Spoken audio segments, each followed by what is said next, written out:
Hi everyone. We have Lan Belic with us to talk about how to beat imposter syndrome and feel good in your role. And a quick intro: Lan Belic is a senior product designer at Booking.com. Over to you, Lan. Thank you so much. So, hello everyone. Uh, I hope you're having an awesome day, evening, morning, or night with listening with all the awesome talks and learning a lot of new and exciting stuff. It really is a big privilege to be part of this largest 24-hour super conference. ADP List team is really doing an amazing job, so all the kudos to them. And also in the past years, they've been such an integral part of the community and a great resource and connector for everyone, for those just joining the industry, to more seasoned participant, and also the biggest industry leaders. So I really want to say thank you to Felix and the team for doing this. And of course, thank to everyone for allowing me to speak here today. My name is Lan, and joining me here on the picture is my little sausage dog Lenny. And I always admire him so much. Sometimes I even wish I could be him. And why is that? He always shows all the emotion he feels. He's super excited when meeting a friend, gets super tough and cocky when meeting a smaller dog on the street, but also shows he's afraid when a bigger dog comes too close to him. He never hides his emotions and doesn't fake it. I'm originally from a country called Slovenia, which you probably didn't heard of before.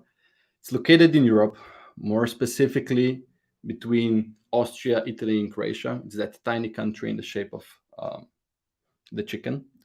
But 6 years ago, I've decided to spice my life a little bit and move to Amsterdam. I got a job offer, packed my bags, and 5 days later, I was living in a new city. I'm currently working as a senior product designer at Booking.com.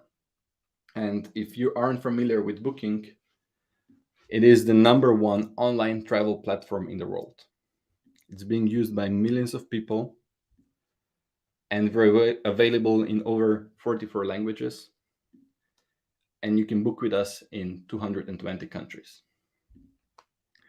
And we are on a mission to make it easier for everyone to experience the world. We are most known for accommodations. That's how we started. But we also enable travelers to book their flight, car rentals, taxi, and attractions. And in our company, there's over 200 super talented designers. But fortunately today, I won't be speaking so much about Booking.com. I'll be talking to you about a human phenomena called imposter syndrome. I shall share a couple of very personal stories from my journey to where I am today. And also at the end, we're going to have a little Q&A session. So feel free to pop any questions you have in the sidebar, and we'll talk about it in the end. As a matter of fact, I'm going to let you in on a little secret. I'm really afraid of public speaking, and this is my first time speaking in front of such a big audience. And to top that, it is also my first time openly speaking about this topic. So the least I can say is that currently I'm feeling like the biggest imposter in the world.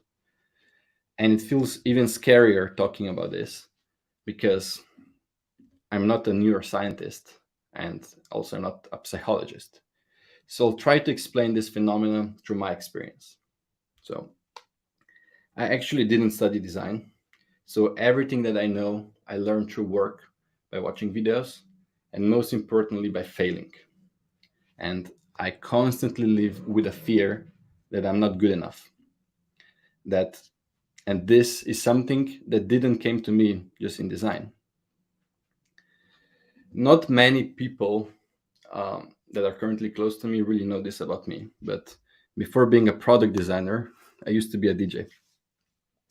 I used to play in quite some clubs and festivals in the region, but always when I was on a stage or preparing my set, I felt like I'm not good enough and that I'll never succeed in this industry. And I still remember till this day there was one night where I played on a really big festival in Ljubljana, my hometown, in front of 3,000 people. And after finishing my set and coming off stage, I received a lot of praise from my friends, from my girlfriend, and from other performers. But I kind of just ignored that praise and thought to myself, I really didn't perform the best. Like, I didn't do my best job out there. I eventually gave up on DJing. And back then, I really didn't have a concrete reason for that. I was just kind of saying, I'm not feeling it. It's not for me. But now, looking back and knowing more about this topic of imposter syndrome, I'm quite sure that this was one of the reasons. But it's not all bad. Like, giving up on the dream of being a superstar DJ wasn't that bad, because that decision actually led me to design and got me to where I am today.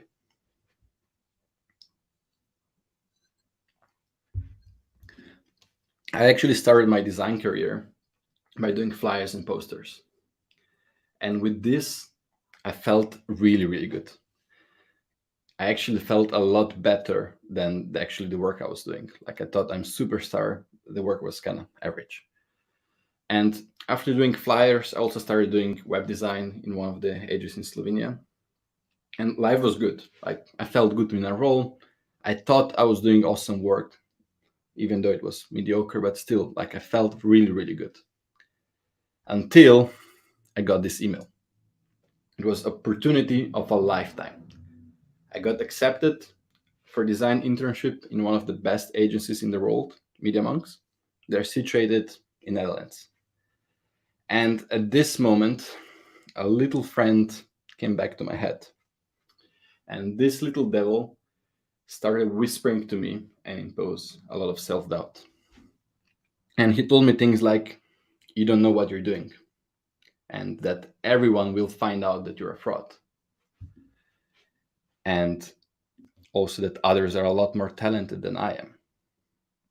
He was even that cheeky to tell me the design career isn't for me.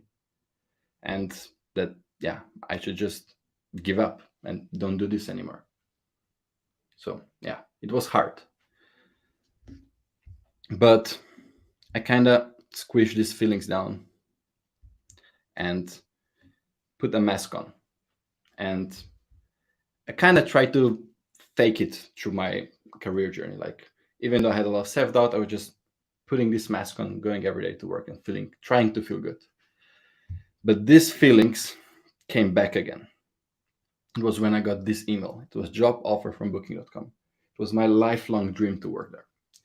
And the initial happiness of getting the job was quickly overcome with the same feeling that was brewing deep down in me. And at this point, I realized that in order to be happy and succeed, I need to better understand what kind of feelings I have and why. So I started researching and came to this phenomena called imposter syndrome. And if you check some Google results, how to beat imposter syndrome, you're gonna get stuff like this: 6 steps of beating imposter syndrome, or something like this: 3 easy steps. Simple as that, right? But reality is a bit different than this. Like, you cannot beat imposter syndrome the same way you bake a cake, like by following a simple 3-step recipe.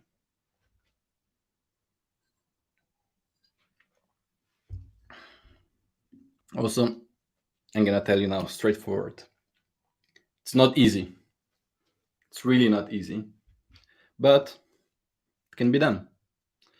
And hopefully my story today will help you better understand what in our brains even triggers the imposter syndrome and what are available techniques you can use to remedy that.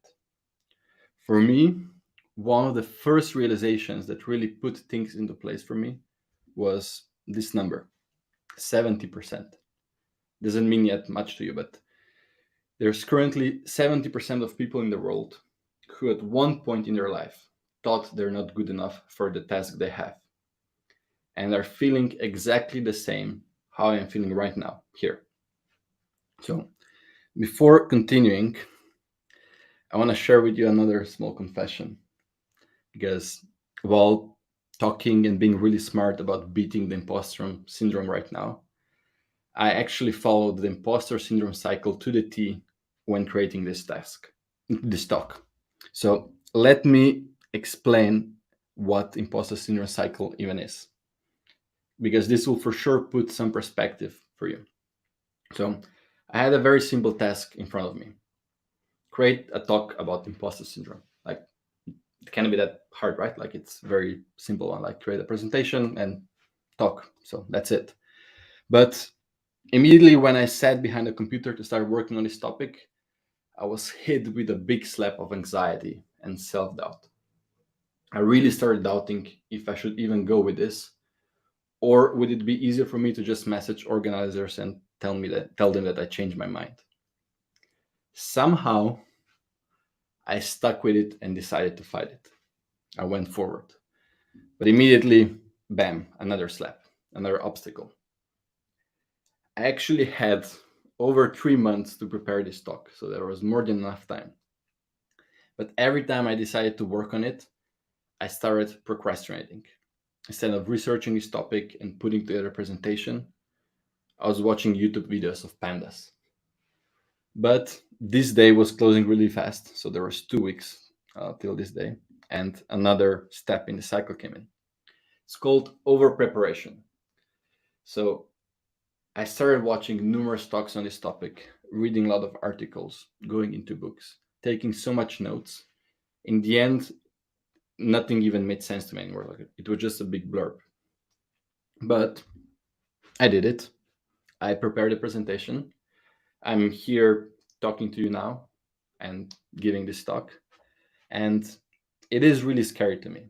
But at the same time, I have the biggest feeling of relief ever. So, what will happen next? Most probably, I'm going to get a lot of positive feedback from everyone.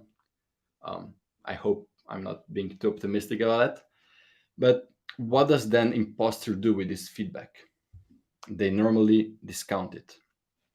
And then they say that this was either due to luck, like sheer luck, okay, it happened, or it's because of all the extra effort they put into it with over preparation. And with that, you increase your self-doubt and you start feeling like an even bigger fraud. Later, I'm going to tell you some tricks how to break this cycle and feel better. But before that, I want to share another piece of theory with you to put stuff into perspective. You might have heard about the Dunning-Kruger effect at some point in your life. But also, if you haven't, don't worry. I'm going to do a quick recap what it is. It's a cognitive bias where people with lower ability in certain skill think they're way better than they are. And if you reverse that and look on the other side of this chart, you have people who are a lot better at a certain skill than they actually think they are. And those are the people who are suffering from imposter syndrome. What I also learned in my career and going through this is that these feelings come in waves, and they also change depending on the situation you're in. So imposters don't always feel like imposters all the time. And feeling of being an imposter at one task might be totally different than on the other one. So there's really no single recipe or like a 7-step approach to make you feel better and overcome this. What you have to do is really understand how you're feeling at the moment and then look for a solution. So we have 5 distinct imposter types.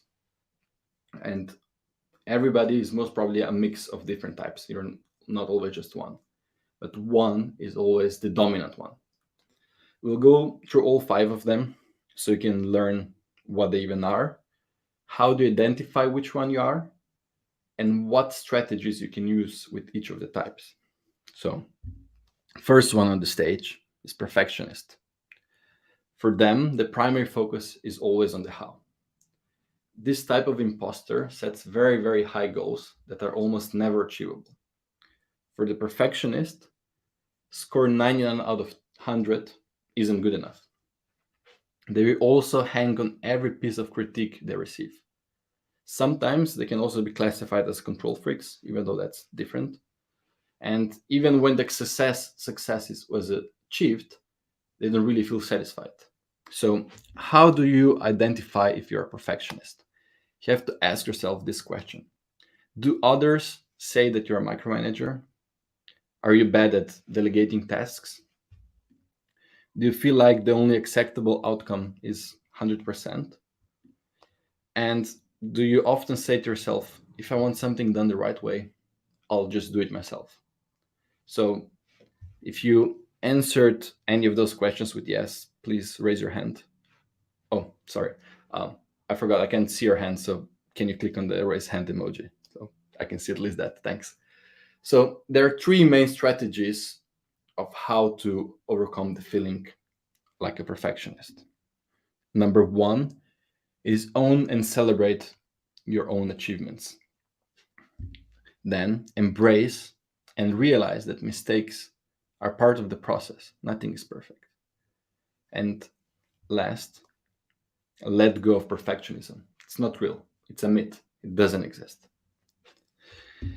After perfectionist, we have a super being. So that's all supermans and superwomans of this world. They normally focus on how many roles, relationships, and projects they can juggle at the same time. Super beings normally think of themselves as phonies standing next to the real deal. They often focus on quantity over quality, and they normally are addicted to external validation. So, how do you identify if you're a super being? You have to ask yourself these questions. Do you feel like you need to work harder than the others to prove your worth? Do you sometimes sacrifice your hobbies and personal interests for your job? Do you work late even if the work is done? And do you find it hard to relax and let go? So again, the little exercise, emojis with raise of hands, so I'm seeing how many super beings we have here. And to feel better as a super being, we can try these things. You need to stop always seeking external validation. You have to learn to accept criticism and focus in fixing yourself first.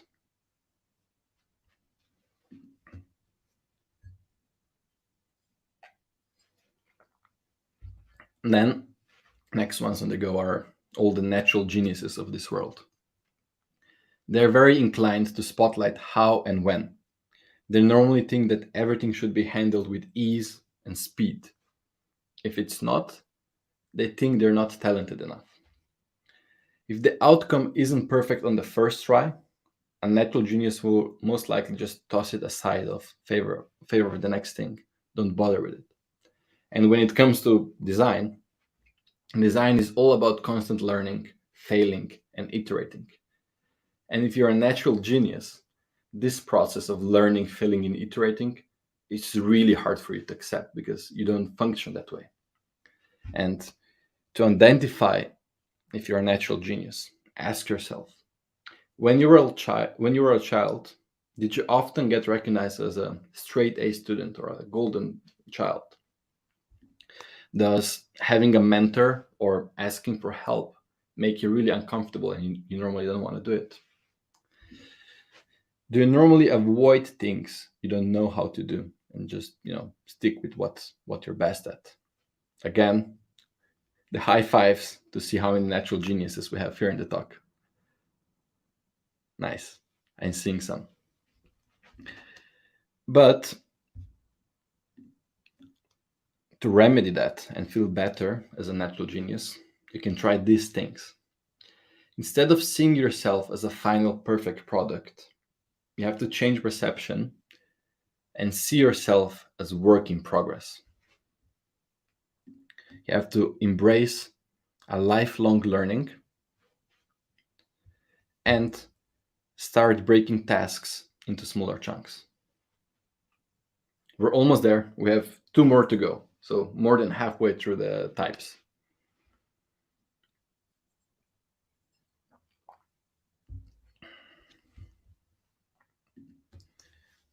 So next one that we bring forward is soloist. They mostly care about the who, and funnily enough, that who is normally themselves. And they're normally considered as lone wolves. They have really hard time asking for help. They always need to do things on their own, so they often neglect their own needs in favor of taking more work. So, do you often say that you don't need others' help? Do you feel like the only achievements worth celebrating are your own? Do you dislike the group work and hate doing anything together as a bigger group or a team? And do you see yourself as a lone wolf? If you answered on any of the questions above with yes, I have some news for you. You're feeling like a soloist. So we can do the emojis again to see how many soloists we have here. Nice. So to overcome this feeling, you can try a couple of things. With opening yourself about feelings to others. So this is not as easy as it sounds, but also believe me, it is really, really rewarding. Then practice gratitude to others who help you in your journey. And try to seek opportunities for collaboration and teamwork. Go into hackathons. Try to find new stuff to work together as a team. Don't be alone. Last one that we're going to go over are all our experts.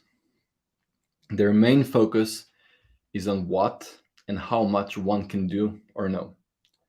And their biggest fear is being exposed as inexperienced.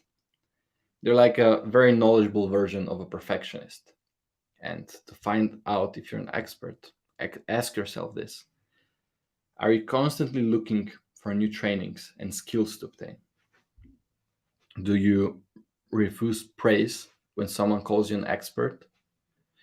And do you expect to know everything and don't feel good when you don't? So now, for all the experts, let's give some heart emojis. So I see how many there are. Nice. Seeing some, that's good. And to overcome feeling like an expert, you can start by sharing knowledge with others. Try organizing some sessions on the topics you feel good about. Share what you know. Second one, which is a bit harder, is avoid comparing yourself to others. You are who you are. Be yourself. That's the most important thing. And don't hoard your skills. Try to learn as you go.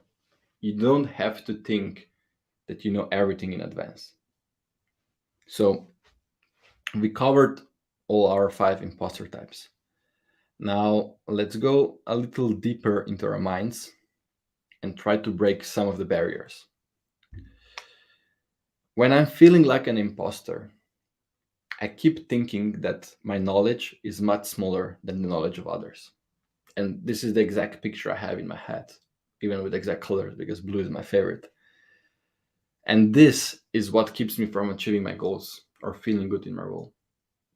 And this happens because we always know ourselves from the inside and we know others from the outside.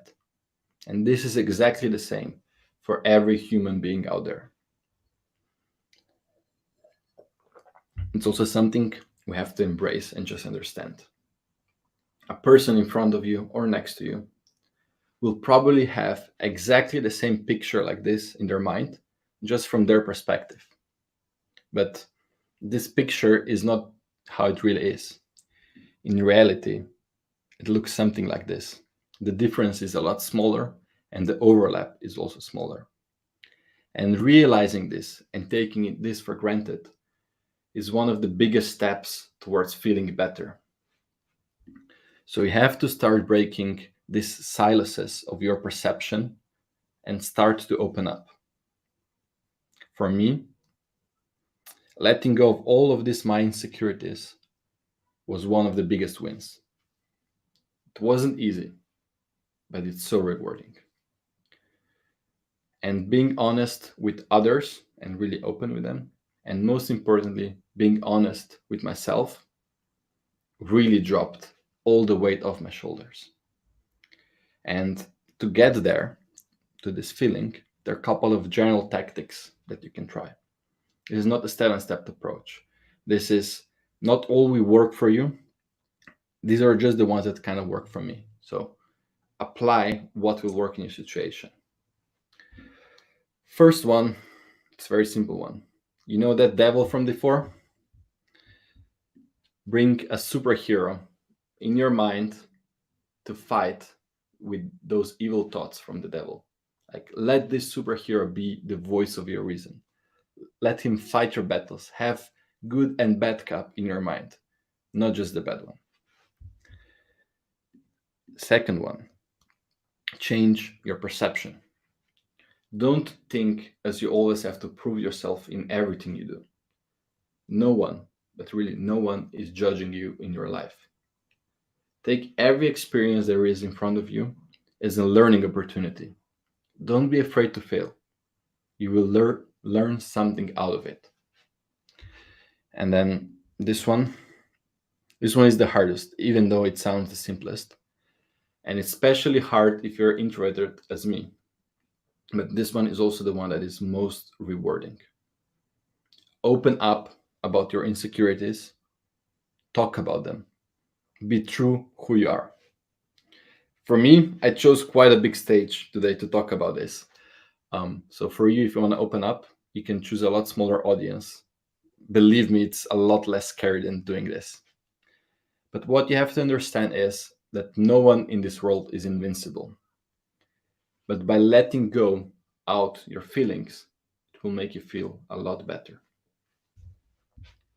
And last tactic that you can apply is find a friend, mentor, or a community. Just don't be alone.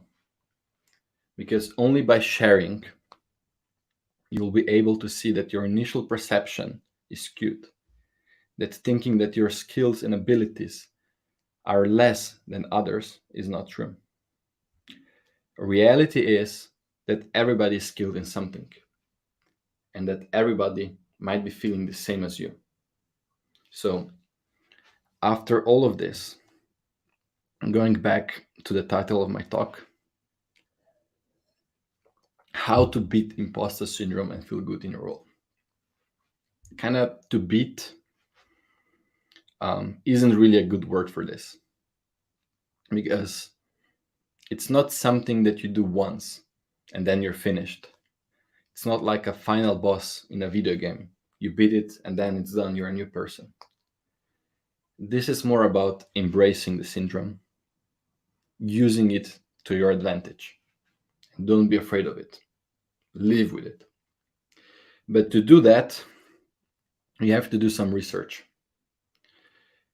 And by research, I mean you have to understand how and why you're feeling like you're feeling. This is the most important step. But over everything, what is the most important thing in this world is believe in yourself, because you're not alone with this. Even though if you think you are, you have one more person, that's me, and I'm talking about it. So thank you so much.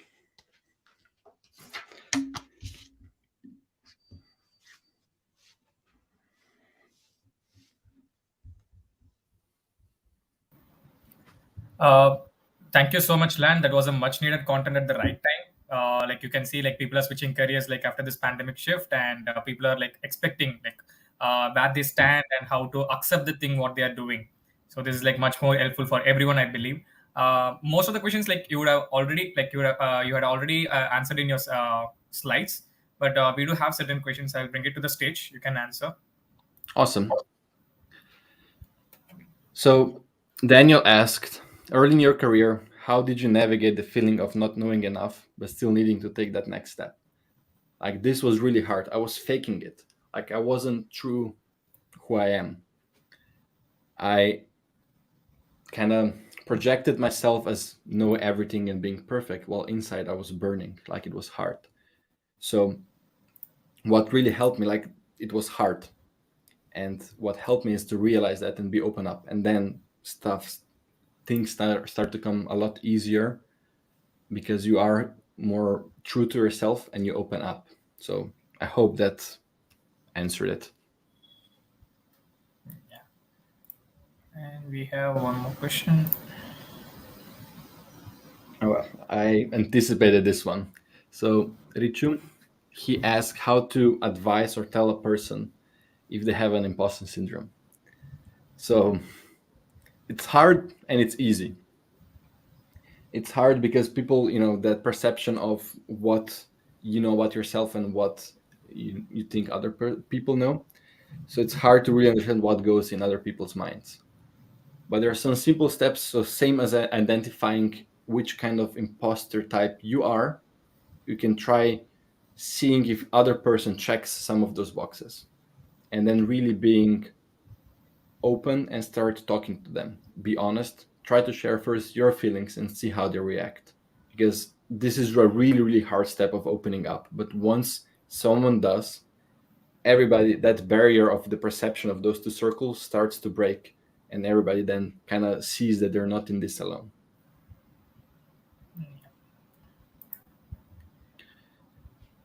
Can your imposter syndrome be propagated by your work environment? For example, you might be made to feel like you're the only worthy if you do many tasks over work. Of course. So a lot is also on the whole work environment and how your team operates, how are your other peers.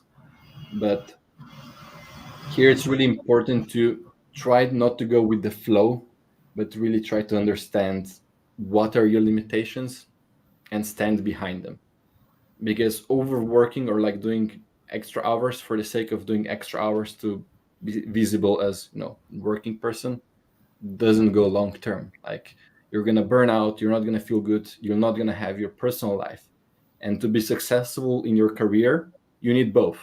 So you need to do good stuff in the amount of time you have for work, and you need your personal time to do hobbies and be who you are as a normal human being. Great. So we have a question from Shahim. How do you know when enough is enough? Ah, hard one. Because it's never enough. And that's what I talked about before, is you always feel that you never reach the ceiling. But you have to understand that you never get there. So just try to learn on the go and work as you work. Like, don't set yourself unrealistic expectations. But for example, when learning new skills, start learning them when you need them. Don't really hoard them before and really do too much stuff, because our human brains can just have certain amount of information accessible all the time. So here it's really just trying to go with the flow and not put too many unrealistic expectations on yourself. All right. We have a question from Benjamin. Do you find your imposter syndrome has become less as you've gained more experience or become greater? I didn't become greater, that's for sure. uh, I would answer it like that. For me, yeah, it did, because the more I progress through my career, the harder the feelings I had. And at one moment, I realized that this has to stop. If I would go again through my journey, I would probably listen to myself, to my body and my mind a lot earlier in the career and try opening up. So it's not necessarily like the more experience you have, the better you'll be able to deal with this. It's more when you are susceptible to kind of opening up yourself and trying to realize that you're not feeling good in what you're doing. So yeah, to everybody, like, here really it's not about the experience or the level you're in the role. Try to listen to yourself and see if you're feeling like that, and then start doing some of the techniques that we covered before. Yeah. And we have an interesting question here. How do you advise someone if they're a soloist and perfectionist and an expert all at the same time? So here is a funny thing, like, what I talked before also with the waves, most probably one of these will become more dominant at a certain task or certain situation. So you're not always through your whole life be a soloist or a perfectionist. You're always going to be a mix, and that mix is going to kind of shuffle depending on what you're working. So to advise like what to do there is like try to identify which of these personalities or imposter types becomes dominant in a certain situation, and then try to use some of the techniques to kind of remedy that. Cool. Yeah, one more. What during your career gave you the most courage to make it easier to fight imposter syndrome? Oh, it's a hard one. It's a really hard one. I never had the courage. I was scared my whole career of, opening up and not being good enough. I'm still scared of that. But at one point, it just brews too much in yourself and you feel even worse than you did before. And at that point, you just have to say to yourself, okay, stop. I have to understand why I'm feeling like that. Otherwise, I'm not going to be happy. Okay. Um, Does fake it till you make it apply here? When does this not work? So, of course, you can try faking it till the end. I did it through my 4 jobs before booking.com. But what's with faking it till you're making it is it brews and goes on top of each other. So at one point, it's going to explode. So the sooner you can realize that you're not feeling good and there's something that you can do about it, the better you're going to feel afterwards.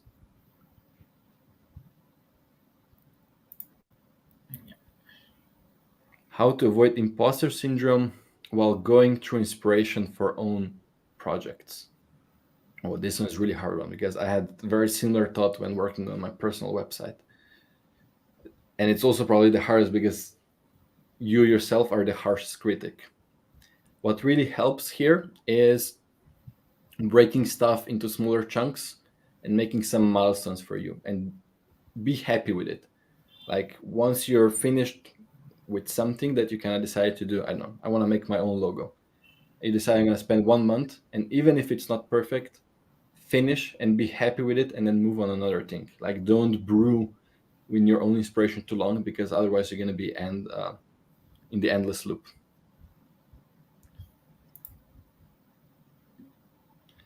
How do I push myself to the realization that everybody feels like an imposter at some point and not be threatened by it? This is really hard. You have to just kind of try to understand it in yourself. But what also helps is find someone you trust. Like when I talked about, finding a mentor, a friend, or a community that you feel good in, and then start speaking about how you feel more openly. And then you'll see that also everybody else will have exactly the same thoughts, just from their perspective. And this will really help you kind of to see that, okay, everybody feeling the same. I'm not alone in this.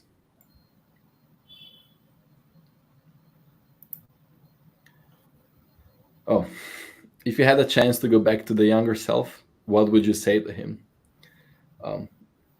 It's a good one. Probably buy Bitcoin before it went super high, but especially when fear overtakes the situation. Okay, I'm gonna focus on that. I think what I would tell myself is just try to understand your feelings sooner and don't squish them so much and try to put a mask on and be happy and all good. Like really just be who you are and be open. Otherwise this keeps brewing in you. This is something that I didn't have in my career. I didn't have a mentor or somebody like to guide me through it. So I was kind of faking it and squishing all the bad stuff inside me. And that was just piling up. Yeah, that's the last question for the session. Awesome. Great. Thank you so much. Thank you so much, folks, for joining. And you can drop the feedback in the feedback link I have shared in the chat. And you can reach out to Lan in Twitter. He's always active there. You can reach out to him. Yeah, thank you so much. And I hope this helps everybody.